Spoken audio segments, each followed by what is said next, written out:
Welcome back to the channel. Today we're going to be installing kitchen cabinet. First thing we need to do is take a look at our floor and make sure that our floor is level. In this case we're doing 30-inch cabinets, which means that we have to be at a maximum of 54 inches from the floor to the bottom of your cabinet.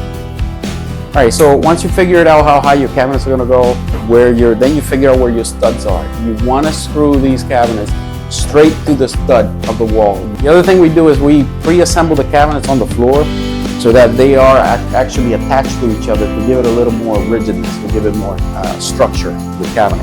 Now the cabinets have a 1/4 inch reveal, so when you put them together you want to fill that gap so that your cabinets are nice and straight and solid when we hang them on the wall. Okay?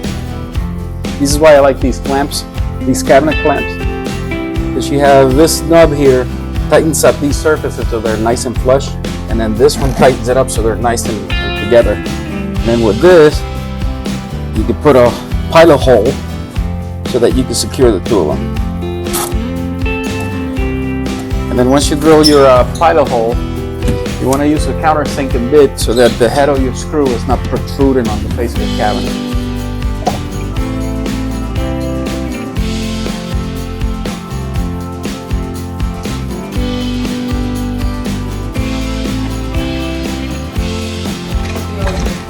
Alright, now that the base and the wall cabinets are in, it's time for our countertop to be installed.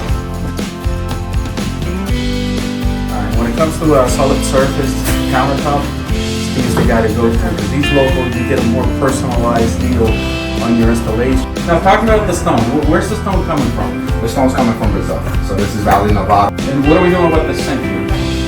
So the sink, we went with a 50-50. That's an equal bowl on both sides. Yeah. This span is longer than what the actual slab is. So in this case, You end up with a seam. I ended up with the seam. I went directly in the middle. It's going to be directly in the center of the sink. Alright Steve, I'll let you keep going. We're done with the cabinets. Time to install the door knobs and handles on the doors of the cabinet. And this is crucial. It's very important that you do this right, because if you don't, you may end up with one nub up higher than the other, and it looks awful. So for that, we have the cure. We're going to use this jig that we bought from Amazon, and that's going to alleviate you making any kind of mistake. Okay, so once we figure out where you want to install your doorknob, make adjustment on your jig up and down, and move it until you have it exactly where you need it. It also comes with a punch, so you put it in there, you hold it tight, you put it in the center, and you punch a hole on it. That's if you want to drill without using the jig. Now you have a perfectly punched, so you can start your drill. Okay. But I like to use the jig. It has this own hole on there.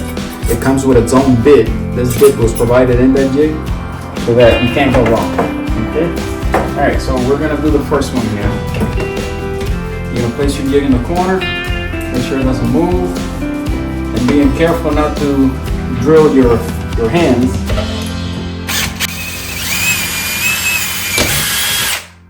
Okay, there's that one, and then you want to use a hand screwdriver to drive these in, unless you have very precise hands. Now that you did the door on the right hand side, you want to do the door on the left hand side, but you don't have to mess with the jig. It's already set up. All you do is swap it around, put it right where it goes, and drill your holes again.